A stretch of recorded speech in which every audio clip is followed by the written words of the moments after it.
Dulu di era-era sebelum Nabi Muhammad SAW diutus, masyarakat sosial di masa itu telah memiliki aktivitas yang disesuaikan dengan nama harinya. Jadi mereka memberikan nama pada hari berkegiatan itu berdasar hitungan angka, dan di situ pula kemudian mereka mengisi aktivitasnya dan menata kegiatannya. Hari pertama mereka sebut dengan nama Ahad, ya, dari kata wahid, al-Ahad, hari yang pertama. Hari kedua mereka sebut dengan nama al-Isnain. Al-Isnain itu diserap nanti ke dalam bahasa Indonesia menjadi Senin. Nah, itu dari bahasa Arab artinya dua. Hari ketiga itu ada Yaumut Thulatha, dari kata Thalathah. Nah, diserap ke dalam bahasa kita menjadi hari Selasa. Ya. Hari keempat nanti ada hari Al-Arbi'ah, ya, dari kata Arba'ah, 4. Nah, diserap ke dalam bahasa kita menjadi hari Rabu. Ya. Nah, hari yang kelima itu ada hari Khamis, Yaumul Khamis, dari kata Khamsah, hari kelima. Diserap ke dalam bahasa kita menjadi hari Kamis. Nah, yang keenamnya ini menarik Bapak Ibu. Jadi tidak disebut berdasarkan angka lagi Pak. Kalau konsisten kan harusnya 1, 2, 3, 4, 5, 6 kan? Yaumus Sadis misalnya, hari yang ke-6. Tapi mereka beri nama hari ke-6 itu dengan nama Yaumul Arubah. Yaumul Arubah, hari kumpul untuk berbangga-bangga, berpesta-pesta, hari untuk mengeluarkan semua rasa yang terpendam selama sepekan karena penatnya bekerja. Maka pada hari Ahad sampai hari Kamis, di situ menyebar semua beraktivitas dari gelap lagi ketemu gelap lagi. Dulu ada 3 profesi yang sangat terhormat di kalangan masyarakat pada waktu itu yang dikenal dengan nama jahiliyah. Pertama itu, izin Pak Ibu, ada yang disebut dengan golongan tajir. Nah dia, hati-hati jangan salah makna dia. Nah, tajir itu pedagang. Ya, jadi disebut kaya itu karena dagang Pak, Bu ya. Dagang dia, jamaknya tujar. Maka mereka biasanya dari hari pertama itu merantau itu, keluar dari daerah. Ada yang pergi kemudian ke daerah Yaman, ada yang pergi ke Syam, ya, ke Syria, ke Palestina, ke Jordan, ya. Maka nanti kisah itu diabadikan di surah Quraisy. Li'ilafi Quraisy, ilafihim rihlatash syita iwas saif. Jadi mereka biasa berdagang dari mulai Ahad keluar. Ya. Yang kedua, ada nanti golongan pujangga. Itu disebut syair namanya, jamaknya syu'ara. Jadi mulai dari hari Ahad mereka turun ke lembah-lembah, cari inspirasi, bikin lirik-lirik yang nanti mereka akan kumpulkan jadi syair-syair yang diisi dengan musik. Nanti diabadikan kegiatan mereka ini di salah satu surat di Al-Quran, surah ke-26 dengan namanya surah Asy-Syu'ara, surah para pujangga. Nanti dikisahkan di situ bagaimana kegiatan mereka. Saya agak cepat. Yang ketiga, itu ada dukun Pak. Bu. Ya, dukun itu termasuk yang bergengsi dulu di masa itu. Ya. Jadi para pejabat, para pedagang, pebisnis itu seringkali menggunakan jasa dukun ya untuk mencapai posisi-posisi yang mereka inginkan. Maka mereka setiap hari Ahad, ya, hari pertama sampai Kamis keluar hanya untuk menyusun mantra saja Pak. Keluar, kontemplasi, nyepi gitu kan, menepi maksudnya di satu tempat, nanti nyusun-nyusun, puncaknya hanya untuk menuju di hari Jumat. Ya, yang kita sebut sekarang ini. Yang mereka beri nama dulu dengan nama Yaumul Arubah. Hari untuk berpesta, hari untuk berbangga, hari untuk menunjukkan kinerja dan mencapai strata tertinggi dalam kehidupan. Maka berkumpullah setiap akhir pekan ini, semua profesi tadi, termasuk dengan masyarakat, di pusat-pusat hiburan. Namanya aswak. Ada suk Dumatul Jandal, ada suk Uqadh, dan yang paling elit nanti ada pusat hiburan di bukit yang paling tinggi, di samping Ka'bah, itu namanya Jabal Qubais. Yang kalau Bapak Ibu umrah itu, yang sekarang ada Istana Raja di atasnya, itu dulu pusat hiburan paling elit. Ya, yang punya kuasa, dia punya tempat di atasnya. Makanya kenapa sekarang ada istana di atasnya untuk menunjukkan ini yang punya kuasa, pegang pemerintahan di wilayah Arab sekarang. Maka kumpul di situ. Jadi kalangan pertama yang tajir tadi, tujar, setiap kumpul di atas bukit itu, pekerjaan mereka hanya berlomba menampilkan siapa yang paling sukses pekerjaannya. Yang paling banyak hartanya. Maka dimulai kemudian pesta, dihitung itu Bu. Si fulan harta sekian, si fulan harta sekian. Nanti yang hartanya paling tinggi, dia akan diangkat jadi hartawan terpandang dan berhak mengambil keputusan serta memberikan hukum di wilayah itu. Itulah diantara sosok yang kita kenal, ada Abu Jahal, Abu Lahab. Nanti Bapak Ibu yang Muslim, kalau umroh atau haji, kan ada Grand Zamzam ya. Di samping sebelah ke kiri itu setelah jalan ada Hotel Hilton yang lama, yang warna coklat. Itu di depannya ada toilet, di depannya tempat wudhu yang dihiasi ada kayak pohon-pohon warna hijau. Nah itu dulu tempat parlemen Quraisy, 100 orang berkumpul di situ. Dan di antara kalangan elitnya adalah orang-orang kaya yang memang paling banyak hartanya. Itu yang pegang pengaruh. Ya, bahasa kerennya sekarang oligarki lah ya. Nah itu dulu sudah ada itu, zaman jahiliyah itu ya. Abu Jahal, ada Abu Lahab dan kawan-kawannya.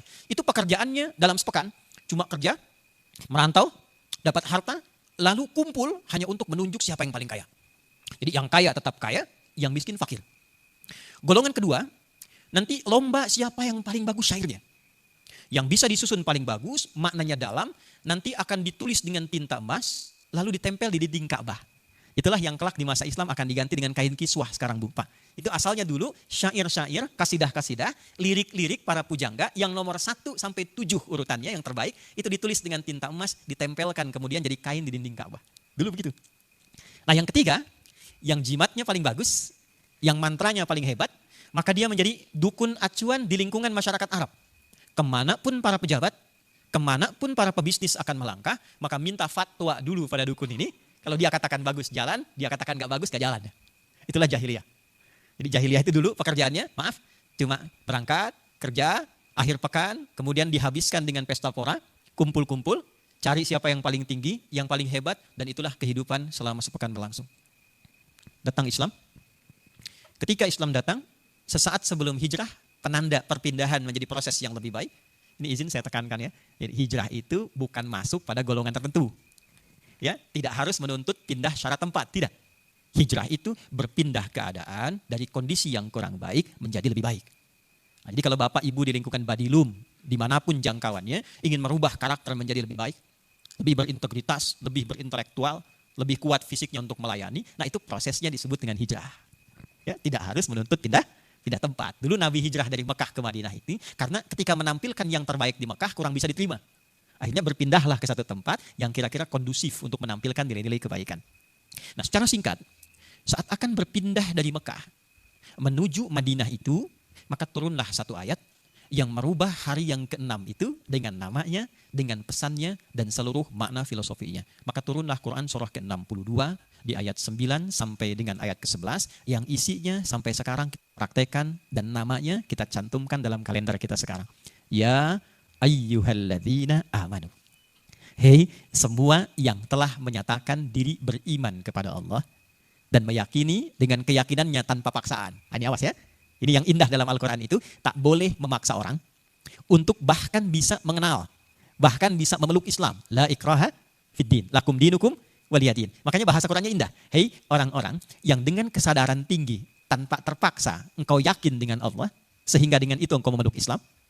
Idza nudiya lis-sholati mi yaumil jum'ah. Maka buktikan kebenaran imanmu itu, buktikan engkau berislam itu, salah satunya, perhatikan kalimatnya. Idza nudiya lis-sholati mi yaumil jum'ah. Hal pertama yang Allah berikan sebagai informasi penting, mengganti hari Arubah menjadi hari Jumat. Ini sebelum sholatnya nih Pak, Ibu ya. Ya, orang kalau disebutkan hari Jumat, sekarang yang viralnya itu, yang kuat, ya, yang jadi perhatian itu sholatnya. Padahal yang pertama terjadi itu perubahan namanya.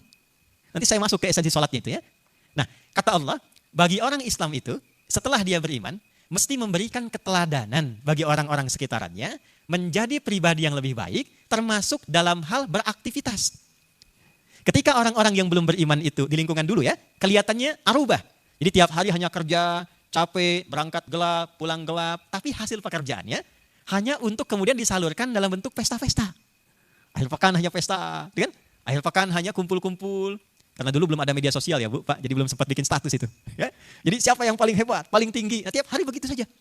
Jadi maknanya tidak lahir. Jadi yang fakir tetap fakir, yang kaya tetap terangkat.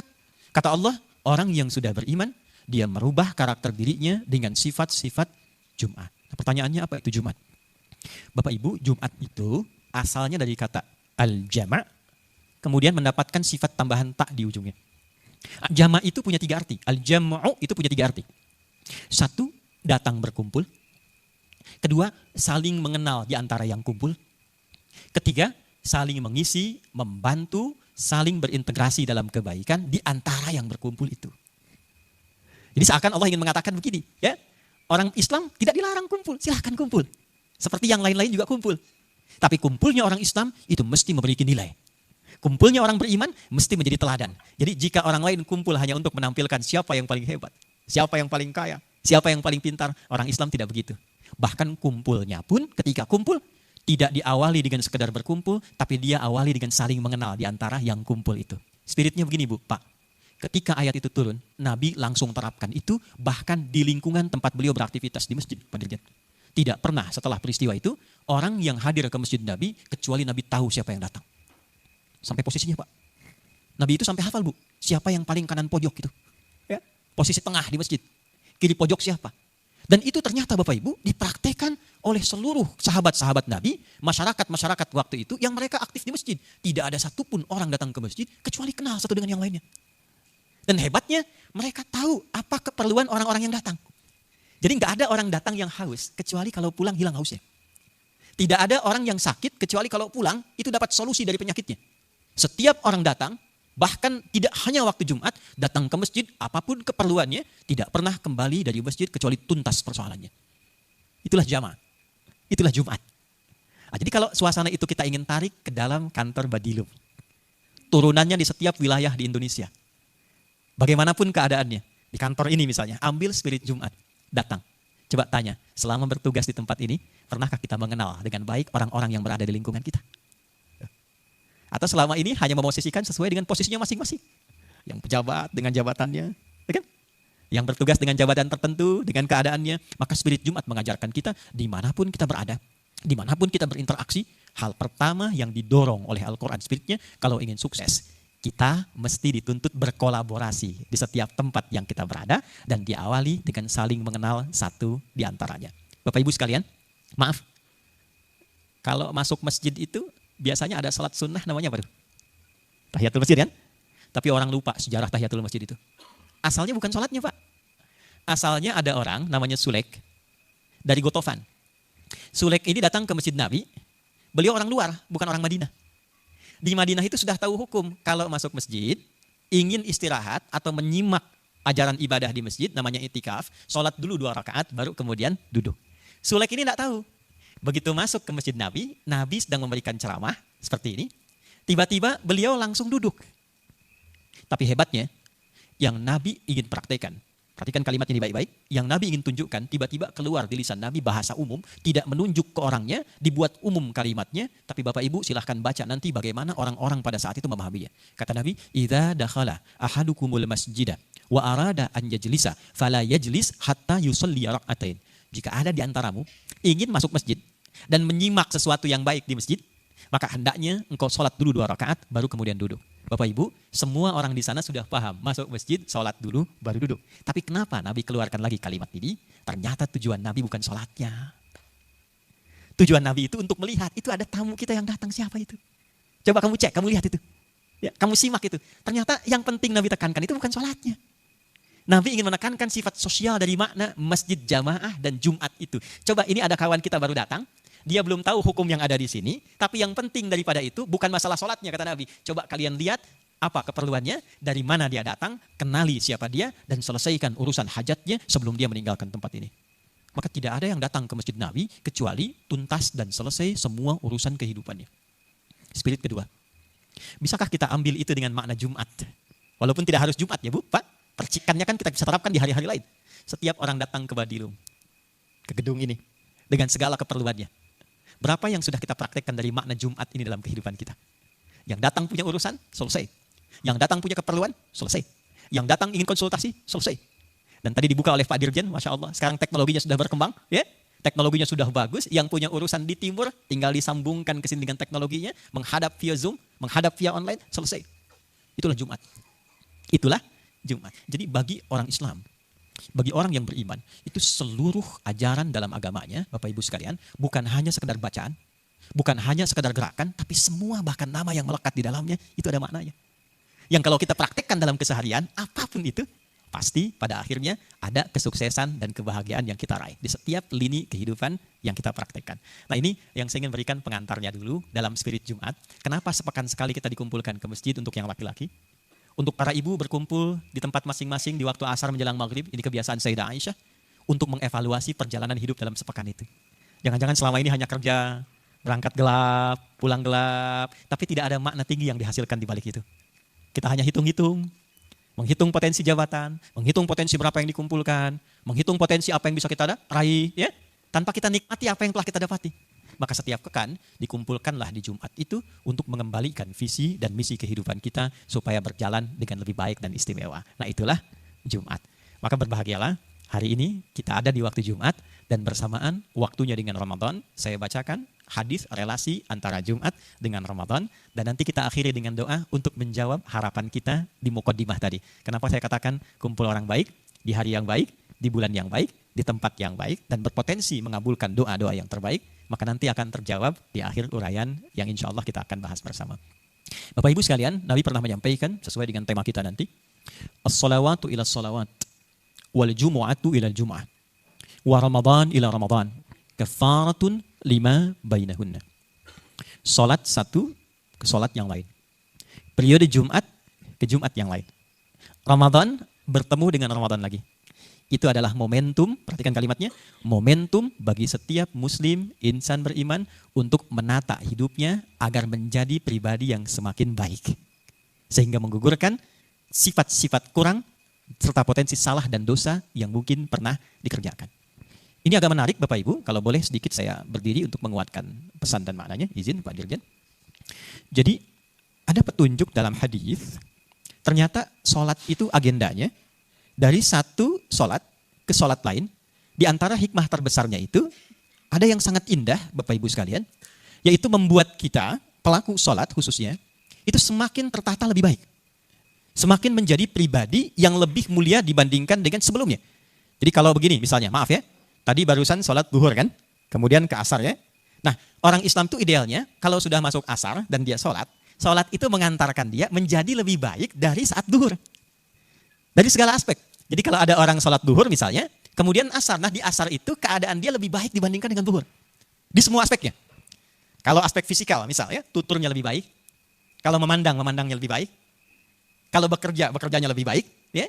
Jadi kalau ada misalnya di duhur semangat, pas asarnya banyak tidur, nah ini dipertanyakan kualitas sholatnya. Ya, karena seharusnya antara sholat ke satu dan ke yang lainnya itu semakin semangat, semakin bagus. Ya, cukup menarik nih Pak, Bu. Kemudian secara intelektual juga berkembang. Tidak ada dulu orang yang menunaikan sholat satu ke yang lainnya, kecuali setelah dia menunaikan sholat bertambah tingkat kekuatan intelektualitasnya Pak. Dulu para ulama kita, cendekiawan kita, Bapak boleh tengok juga tokoh-tokoh kita di masa lalu, tarik ke Indonesia saja. Itu dulu Pak, Ibu, kalau ingin mendapatkan novelty, satu kebaruan tertentu, bahkan ingin merumuskan satu hukum misalnya, bahkan ingin mengambil satu putusan, itu sholat Pak. Silakan Bapak Ibu boleh cek. Ya, tokoh-tokoh teladan kita itu, kalau ingin memutuskan satu hal yang rumit itu, ya, itu sholat Pak. Ya, jadi sesungguhnya ketika menunaikan sholat itu bertambah kadar kebaikannya. Itu kata Nabi, as-sholawatu ila sholawat. Sekarang pertanyaannya, apakah setiap orang yang sholat itu benar-benar mendapatkan manfaat sholat seperti yang disebutkan tadi? Kan? Benar gak ada orang sholat jadi lebih baik? Inna sholata tanha anil fahsya wal munkar. Betul gak setiap orang sholat itu tercegah dari potensi-potensi buruk? Kan cuma dua potensi buruk itu. Kalau bukan fahsya, dari syahwat, ya, maaf, kata-kata jorok, kotor, pornografi, porno aksi, LGBT, perzinaan, zina sampai kaget di belakang dia. Nah, itu fahsya itu. Itu fahsya, nggak apa-apa Pak, santai aja. Nah, yang kedua mungkar itu. Mungkar itu perkara yang diingkari hati, nafsu perut dan akal. Maaf ya, mencuri, merampok, korupsi, menipu, bikin hoax, saling bertikai, membunuh dan sebagainya itu mungkar. Sekarang kita cek ya, mungkin Bapak Ibu yang tahu kasusnya itu dari sekian jejak kasus yang Bapak Ibu tangani. Orang-orang bermasalah. Saya tanya itu, mereka sholat gak itu? Hah? Yang muslim itu. Yang Yuni kadang kalau pas masuk mahkamah pakai peci malah kan? Hah? Perempuannya pakai jilbab gitu kan? Biasanya gak pakai peci sekarang. Ya, biasa gak pegang tasbih gitu kan? Ya. Menariknya, orang-orang yang seringkali terlibat masalah, ternyata kalau dilihat juga kesehariannya, ya kita lihat, ada yang menunaikan sholat. Lalu masalahnya di mana? Sederhana. Al-Quran sudah menganalisis ini sejak awal perintah sholat diturunkan. Ya, perhatikan kalimatnya, boleh jadi yang menunaikan sholat itu tidak serius, tidak sungguh-sungguh dalam menunaikannya. Di antara pesan kesungguhan itu bahkan tidak mengetahui, tidak paham apa yang dikerjakan dan dilakukan dalam sholatnya. Coba, saya tanya sebentar aja kita yang sekarang menunaikan sholatnya. Kalau urusan pahala, ditunaikan dari awal sampai akhir benar, itu pahala dapat. Tapi kalau kita ingin mendapatkan manfaat sholat dalam kehidupan kita dalam konteks di dunia ini, pesan-pesan moralnya, maka pemahaman terhadap apa yang kita kerjakan dan kita bacakan itulah yang mengantarkan kita pada kondisi yang lebih baik ketika kita mampu mengamalkan itu. Tanyakan pada diri kita masing-masing. Dari sekian bacaan sholat yang kita kerjakan, berapa persen yang diketahui? Dari sekian gerakan sholat yang kita lakukan, berapa persen dipahami? Ternyata semua bacaan, bahkan nama-nama waktu sholat, itu ada maknanya Pak, Ibu. Termasuk gerakan ini. Dari mulai takbir, saya yakin betul Pak, kalau orang benar takbirnya baru begini, itu tidak akan pernah berbuat maksiat. Tidak akan berbuat maksiat. Abu Bakar As-Siddiq itu baru takbir, itu sudah menangis beliau. Sudah menangis. Saking takutnya bertakbir, tapi lisannya tidak sama dengan suasana hatinya. Allahu Akbar, katanya mengatakan Allah yang maha besar. Tapi aku takut sebelum sholat pernah merasa besar pada orang lain. Pernah merasa hebat dibanding orang lain. Pernah merasa lebih tinggi dibanding orang, lebih pintar dibanding orang lain. Sampai beliau menangis, itu baru takbir Pak. Takut di hadapan Tuhannya, ternyata tidak sama suasana hatinya. Antara yang diucapkan dengan perilaku itu tidak serupa. Saking takutnya beliau menangis. Padahal rekam jejaknya, itu terekam dalam kehidupan pada masa itu. Orang yang paling baik setelah Nabi SAW. Tuturnya selalu jujur, orangnya dermawan, suka berbagi. Anda bayangkan, saking pahamnya saat takbir, itu sampai menangis karena takut antara kata-kata dan perilakunya, itu tidak serupa. Salat. Subuh, kenapa disebut subuh? Dari kata asbah.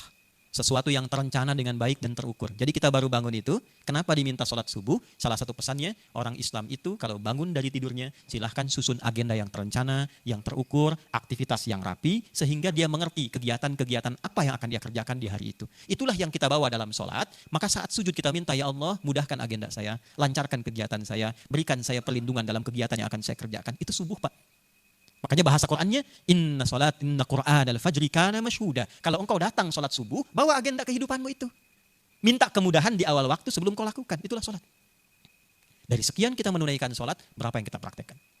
Nah, datanglah Jumat. Wal jumu'atu ilal jumu'ah. Kalau ini belum terevaluasi, maka duduklah di Jumat, dengarkan khatib berkhutbah. Mencas lagi kesungguhan kita ibadah. Maka datanglah kita ke masjid. Supaya mengingatkan lagi, jangan-jangan selama ini belum sadar tentang makna kehidupan. Makna sholat itu apa? Makna bersosial itu bagaimana? Nah, belum dapat juga, maka dikumpulkanlah, diakumulasikan pada satu waktu, jumlahnya selama sebulan, dan dikumpulkanlah semua latihan spiritual dan kebaikan di waktu itu. Ketemulah hadis yang terakhir, Ramadan ila Ramadan. Jadi kalau harian belum dapat, pekanan belum ketemu waktunya juga, maka kata Allah, ya ayyuhalladzina amanu. Tadi dibacakan ayatnya, hei semua yang sudah menyatakan beriman. Bapak Ibu boleh cek ya, sholat dibuka dengan kata iman. Jumat dibuka dengan kata iman. Ramadan dibuka dengan kata iman. Hei orang-orang yang masih yakin, punya keyakinan paripurna dalam dirinya. Kutiba alaikumusiyam. Aku sekarang wajibkan bagi kalian menunaikan puasa. Perhatikan Bapak Ibu, ada asyam, ada as-saum, itu berbeda. Asyam ya, bukan asyab tuh. Ya. Saum itu masih umum. Menahan umum saja. Mau tahan makan, tahan minum, tahan tawa, itu saum. Ya, Badilum mengadakan kontes saum, saya kan? Saum di sini tahan tawa misalnya kan? Nah, itu tahan untuk tidak bicara itu saum. Ya, tahan tidak bicara. Sayyidah Maryam, Bunda Maria itu begitu dimuliakan dalam Al-Qur'an sampai turun surah ke-19 dengan namanya, surah Maryam, ya, surah Maria. Saking memuliakannya Al-Qur'an terhadap Bunda Maria, diberikan satu surah dengan namanya dan diberikan kisah yang menjamin kemuliaannya. Ketika beliau dituduh oleh masyarakat sekitaran berperilaku yang tidak baik sampai melahirkan bayi, Quran datang dengan pembelaan dan mengatakan waquli, ya, Quran surah 19 ayat ke-26, katakan Maryam, inni nazartu lirrahmani sauma. Aku sedang puasa, biarkan bayinya yang bicara, aku enggak mau bicara. Apa puasanya? Falan ukallimal yauma insiya. Puasa tidak bicara hari itu. Jadi puasa dengan nama saum maknanya umum. Ibu pulang dari sini enggak mau bicara dulu sama suami, ya. Maka ibu katakan, saya saum. Saum apa? Enggak bicara sama papa. Kok itu bicara? Contoh. Itu saum. Tapi kalau sudah siam, saya akan sampai ke ujungnya. Siam disebutkan 9 kali dalam Al-Quran.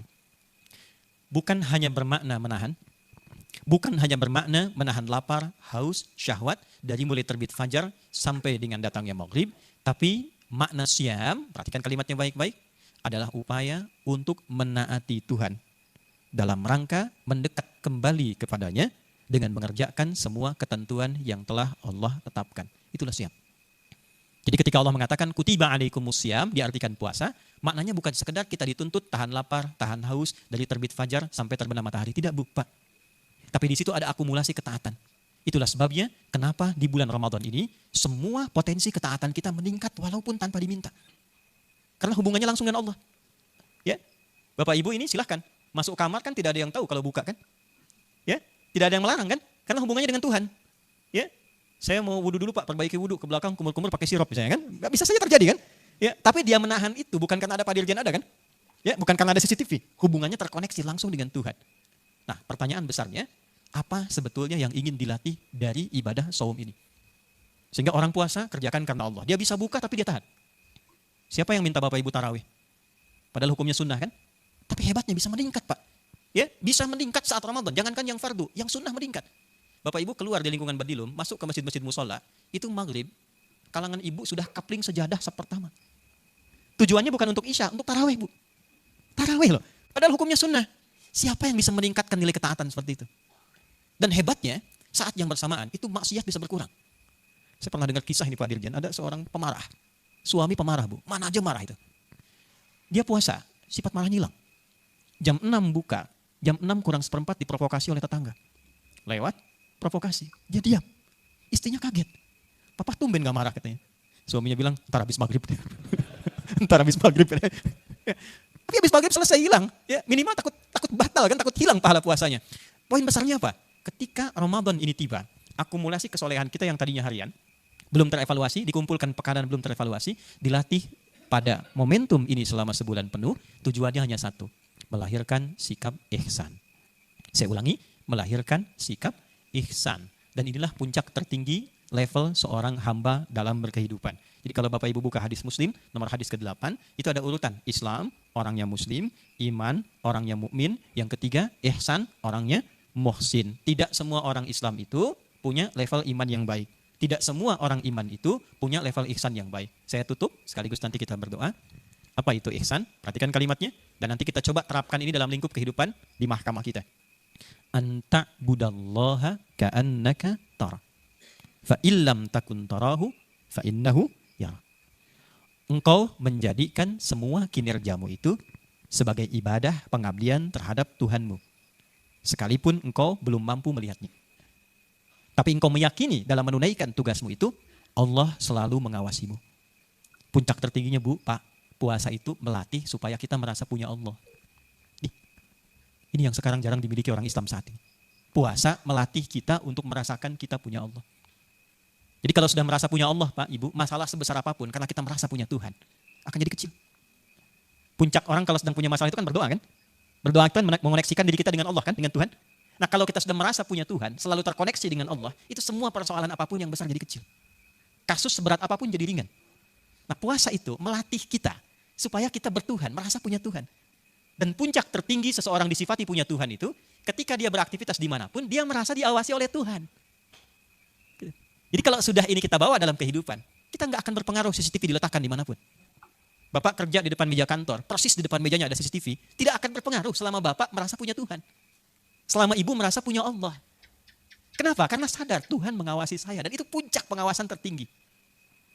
Kenapa ini penting Pak? Puasa penting dalam konteks ini pada nuansa kekinian, karena sekarang eranya berubah, eranya terbuka. Era disrupsi, 15 abad yang lalu Nabi sudah ingatkan, perhatikan kalimat ini. Yushiku alla taqumas sa'atu. Saya berikan terjemah bebas. Nanti akan terjadi perubahan era di kehidupan masyarakat. Hatta tadharal fitanu, menjelang ke ujung-ujung kehidupan, wa yakthural kadhibu, akan muncul perubahan era kehidupan di masyarakat. Maaf, nanti fitnahnya akan makin banyak. Manipulasinya makin banyak. Masalah di kehidupan masyarakat makin kompleks. Perhatikan kalimat ini. Tatakarabul aswaqu wa yatakarabuz zamanu. Akan terjadi percepatan digitalisasi sehingga segala hal mudah diakses, pasar mudah diakses, dan waktu terasa sedemikian singkat. Setahun seperti sebulan, sebulan seperti sepekan, sepekan seperti sehari, sehari seperti sekilatan. Ini nyata Bu, Pak, hadis sahih, bukan dikarang-karang. Di masa-masa seperti itu, semua keadaan serba terbuka, karena eranya terbuka. Semua serba merasa terpantau. Saya ceramah terpantau, semua orang bisa koreksi. Ketika saya menyampaikan ceramah, jangankan yang di sini, yang di Amerika memberikan pendapat. Yang di Inggris memberikan pandangan. Ya, ada yang memberikan koreksi, ada yang memberikan masukan, ada yang memberikan komentar. Semua eranya akan terbuka. Kiai, ustadz diamati. Tentara diamati. Polisi diamati. Hakim diamati. Semua serba terbuka. Jadi semua akhirnya serba pilihan Pak. Bapak mau bekerja yang baik akan diamati, bekerja buruk pun akan terlihat. Maka orang-orang yang terlatih dengan sifat ihsan, yang terbiasa diawasi oleh Tuhan, merasa dipantau oleh Allah, dia sudah akan kebal dengan pengawasan manusia karena merasa mendapatkan pengawasan dari puncak tertinggi. Jadi sebetulnya puasa itu mengantarkan kita pada posisi yang paling terhormat. Bukan hanya menyambungkan diri kita dengan pengawasan Tuhan, tapi mengangkat martabat kita dengan menghasilkan kinerja yang terbaik. Sekarang Bapak diawasi pimpinan aja jadi bagus kan? Ibu ya? Sekarang bagaimana orang yang merasa diawasi oleh Allah? Pasti akan keluar performa yang terbaiknya itu. Nah ternyata spiritnya apa? Ketika kita punya sifat ihsan, kita pasti akan memberikan yang terbaik yang kita miliki.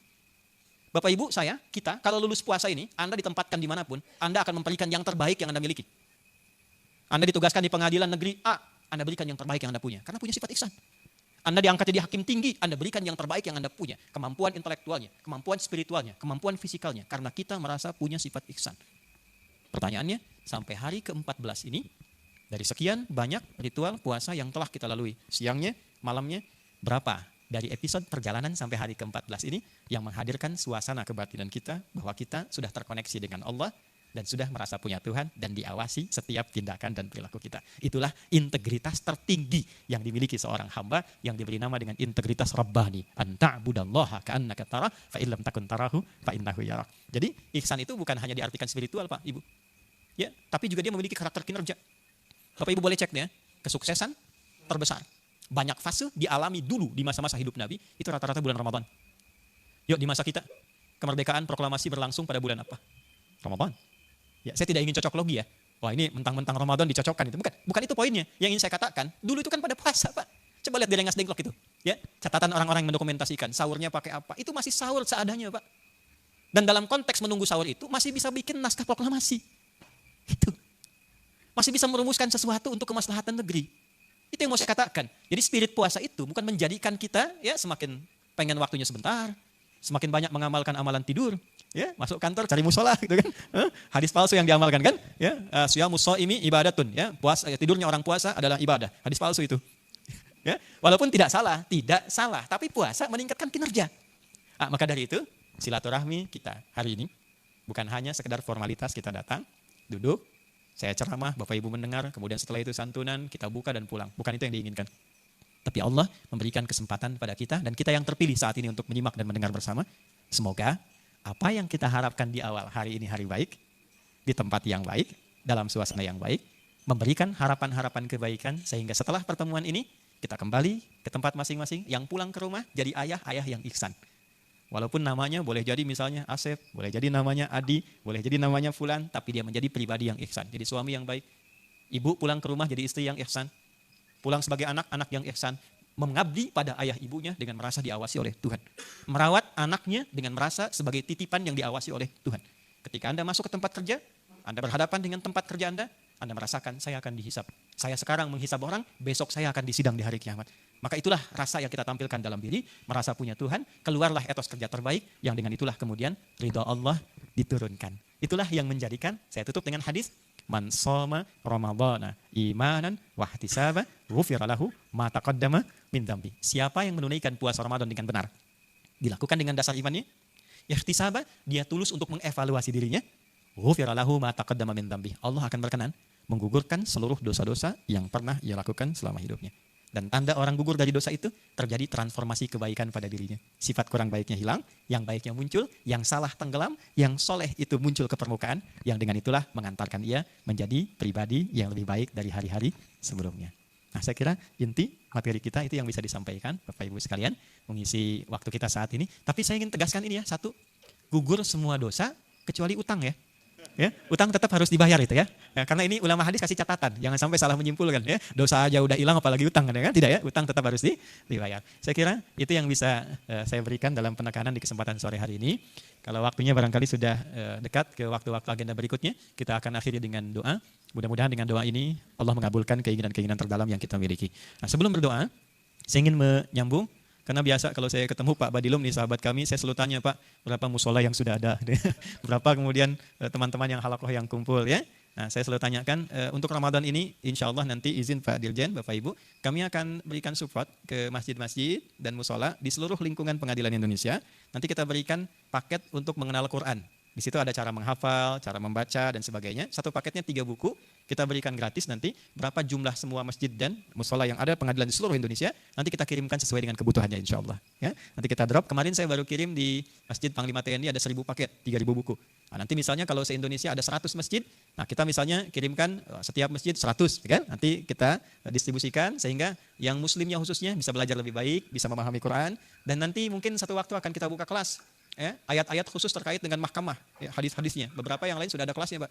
Ya, kita ada kelas untuk para dokter. Ya, kurang lebih ada 127 rumah sakit dan 400 dokter. Dan ada spesialisasinya. Misalnya dokter mata, ayat-ayat tentang kesehatan apa, tentang kedokteran apa, hadisnya apa, buku-buku klasiknya apa, yang kontemporernya bagaimana, sampai ke riset. Ya, ada lagi di bidang-bidang yang lain, mungkin satu waktu nanti bisa belajar secara spesifik. Baik Bapak Ibu, mari kita berdoa. Kita tundukkan hati kita. Mudah-mudahan doa kita diterima dan dikabulkan oleh Allah Subhanahu wa taala. Allahumma taqabbal minna innaka antas sami'ul alim wa tub 'alaina innaka antat tawwabur rahim. Allahumma ya arhamar rahimin inna nas'aluka kullal khairat min ladunka ya arhamar rahimin. Ya Allah, di kesempatan yang baik ini kami memohon segenap kebaikan yang Engkau anugerahkan kepada hamba-hambamu ya Allah, seperti Engkau berikan kepada orang-orang terbaik yang pernah berkehidupan. La tada' lana fi maqamina hadha wa fi kulli maqamin dhanban illa ghafartah. Ya Allah, jika yang hadir di tempat ini atau tersambung melalui acara ini memiliki dosa dalam hidupnya, maka mohon ampuni seluruh dosa-dosanya. Wala hamman illa farajtah. Jika saat ini ada yang merasakan kegelisahan, maka mohon tenangkan keadaan hatinya. Wala maridun illa syafaitah. Ya Allah, jika ada di antara kami yang sedang diuji dengan penyakit tertentu, maka mohon angkat dan sembuhkan penyakitnya. Wala asiran illa yasartah. Yang jika ada diuji dengan kesulitan tertentu, maka angkat dan hilangkan seluruh kesulitan hidupnya. Allahumma barik hadzal makan wa kullul amakin al-muttasilah ya Allah bi barakati hadzal yaumul mubarak. Ya Allah, mohon berkahi tempat ini ya Allah dan seluruh tempat yang tersambung dengan kami pada saat ini. Berkahi, anugerahkan kebaikan dan jangan biarkan ada sejak langkah keburukan yang terjadi di tempat itu ya arhamar rahimin. Allahumma ihfadh ya Allah hukama'ana waj'alhum udala yukhaffifu hisabahum yaumil qiyamah. Ya Allah, berikan perlindungan, kesehatan, kesejahteraan dan kebaikan para hakim-hakim kami ya Allah. Berikan perlindungan, kesehatan, kesejahteraan dan kebaikan pada para hakim-hakim kami ya Allah, dan berikan hidayah pada mereka untuk memutus segala hal dengan adil yang meringankan hisab mereka di hari kiamat kelak. Allahumma ihfadh ya Allah umara'ana waj'alhum udala wa ru'asa'ana ya Allah waj'alhum udala. Ya Allah, mohon jaga para pemimpin kami di level tertinggi sampai dengan yang terbawah. Sehatkan mereka ya Allah. Berikan mereka petunjuk, kekuatan, keadilan yang meringankan hisab mereka di akhirat kelak. Allahumma ihfadh ulama'ana waj'alhum mukhlashina lakad-din. Ya Allah, mohon jaga para ulama kami. Ikhlaskan mereka dalam berdakwah, jauhkan dari perpecahan, berikan kemampuan untuk mencerahkan dan menyatukan umat ya arhamar rahimin. Rabbana atina fid dunya hasanah wa fil akhirati hasanah wa qina adzabannar. Taqabbal minna salawatana wa qiyamana wa ruku'ana wa sujudana wa siyamana wa takhashu'ana wa ta'abbudana wa tammim taqsirana ya Allah ya arhamar rahimin. Ya Allah, anugerahkan kami kebaikan di dunia yang mampu kami raih, kemuliaan di akhirat yang mampu kami capai. Jauhkan kami dari keburukan yang mengancam kami dengan neraka ya arhamar rahimin. Mohon terima salat kami, rukuk kami, sujud kami, khusyuan kami, puasa kami, dan mohon sempurnakan kekurangan kami ya Allah ya arhamar rahimin. Bi fadlika subhana rabbika rabbil izzati amma yasifun wa salamun alal mursalin walhamdulillahi rabbil alamin. Demikian disampaikan, mohon maaf atas segala kekurangan. Assalamualaikum warahmatullahi wabarakatuh.